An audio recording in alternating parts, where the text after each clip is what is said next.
Assalamu alaikum. Biz turgan ayıl Тоң rayonuna karıştı Karaşar ayılı. Men hazır bir Kudayımızdan ümit kılıp, zorgu birliktelerden ümit kılıp, bir abdan bir orçundu bir 13 adamdın bir göygöyünün bir çeçүү maksatта bir kayırlayın деп атам тугандар bir çeçүү maksatта. Эми кайрылуубуздун негизги себеби 1991-жылы ошол убакта президенттин указына ылайык ушул жерден жер тилкеси бөлүнүп берилип, ошонун арасынан 13 адамга айыл өкмөт тарабынан токтом берилбей калган. Бул жерде ошол 13 адамдын эч бир күнөөсү жок деп эсептейбиз. Себеп дегенде мыйзамга ылайык жердин ээси айыл өкмөт болгондон кийин, жер боюнча камсыз кылыш айыл өкмөттүн милдети болгондон кийин ар бир жаранга токтом чыгарып бергенге айыл өкмөт милдеттүү болчу тугандар. Мына кече эле ушул Каратал айылыбыздан 89 жаранга губернаторубуз келип, акимибиз бар келип, колдоруна токтом тиешелүү иш кагаздарын тапшырып колдоруна беришти. Бул жерде болсо тугандар, ошол убакта кыргыз эле мына бул жер сеники, бул кийинки сеники деп эле казык кагып эле кете берген да тугандар. Мына кыргыз элечи. Бул жарандар эми кыргызбыз да кенебей жүрө бергенбиз, айыл өкмөт берет деп ошо ойдо мына азыркыга чейин тиешелүү токтом чыкпай, була курулуш кура албай мынтип ошол кезден баштап мына өрүк менен айылы жок отурушат. Ошондон улам дагы бир белгилеп кете турган жагдай, муну айыл өкмөт чече албай койдук, райондук деңгээлге чыгардык, чындыгында чечиштин аракетин кылды. Биз акимибизге эч кандай нааразычылыгы жок, ыраазыдан башка. Эми ал киши өзү юрист болбогондон кийин башка бардык аракеттерин жасады.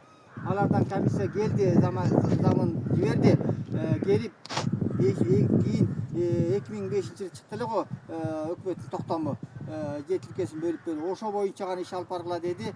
Макул десек, бул жерден ушу 13 адамдын дээрлик көпчүлүгү бул огороддорун ала албай калчу да. Эмнеге дегенде, эми ал 30 жыл мурда ал биякта жашаган менен азыркы күнү Россияда, Бишкекте, башка жактарда учету биякта 1 жыл болуш керек, жер алыш үчүн жок да. Демек, ала албай калып атат. Биз эмне үчүн талап кылып атабыз? Биз 2005 эмес, бул 91-жылкы болгон себептен 1990 ошол бир ссылка менен кылып берсе болобу. Ошол убакта айыл өкмөттөрдүн шалакылыгын жоюу максатта азыркы өкмөт бир иш алып барып берсе деп суранат элек тугандар. 2002-2003-жылы системный каттоодон өткөн да, ошондо келген да комиссиячы келгенбиз, келген эмеспи Кудай акы билбей атабыз да. Эгерде келген болсо, була системный каттоодон өтөт эле да. Макул айтат, биз келгенбиз дейт. Келгенде деле мына ошол учурда айылда болгондорун каттаптыр дагы, ошол учурда Бишкекте, Россияда тияк биякта жүргөндөр болсо, аларды айыл өкмөт каттабай туруп эле айыл өкмөттүкү деп жазып кете бериптир да тугандар. Мына бу жерден 100% ушу айыл өкмөттүн күнөөсү болуп атат. Бул жерде бул жарандардын эч бир күнөөсү жок. Ошол себептен мен жогорку бийлик өкүлдөрүнө кайрылат элем, бир жолун таап, ушул маселени чечип, ушул огороддорун 30 жылдан бери иштетип жүргөнүн эске алып, bir өздөрүнө бир жерге токтом чыгарып берүү жагын көптөн көп суранып кетет элек. Андан тышкары мынакей айыл элинин мына макулдуктары турат, мынакей канча дээрлик көпчүлүгүн турат да мынакей. Биз макулбуз. Мисалы бул жер Баланчаныкы, бул жер Кубанбай экеники да, бул жер Кубандыкы деп билебиз, өздөрүн деле калсын деп атабыз да, деп элдин макулдугу турат. Андан тышкары мына айыл өкмөттүн системный каттоосу турат тугандар.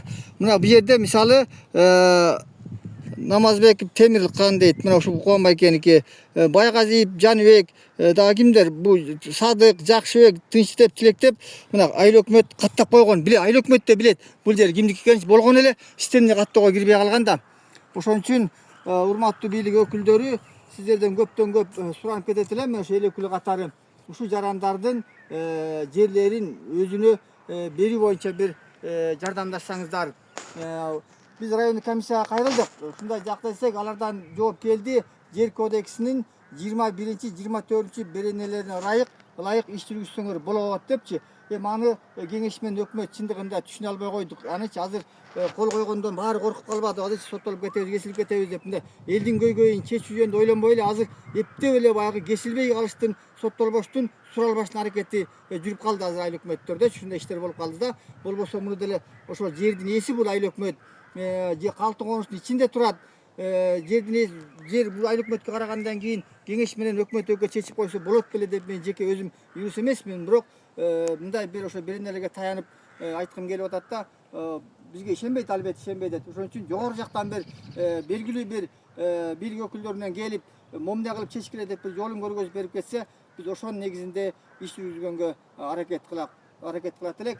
Ушул эми урматтуу бийлик өкүлдөрү ушул Тоң районуна караштуу Карашаар айылына бир комиссия келип кандай бир келип ушул маселебизди чечип берсеңиздер деп көптөн көп суранып кетет элек. Тоң району Карашаар айылы айыл кеңешинин депутаты Орозкожоев Бизгалбек.